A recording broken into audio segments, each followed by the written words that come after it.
मालवणमध्ये 108 रुग्णवाहिकेचा धक्कादायक प्रकार. कोल्हापूर, मालवण येथे 108 रुग्णवाहिकेची धक्कादायक प्रकार घडला आहे.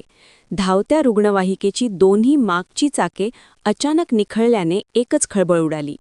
सुदैवाने त्यावेळी रुग्णवाहिकेत फक्त डॉक्टर, नर्स आणि चालक असल्याचे समजते.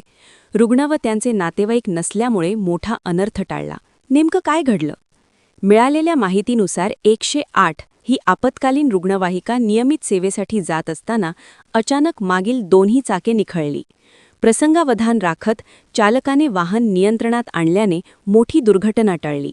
या घटनेमुळे आपत्कालीन सेवांच्या सुरक्षेबाबत गंभीर प्रश्न उपस्थित निर्माण झाला आहे. शासकीय रुग्णवाहिकांची नियमित तपासणी होते का?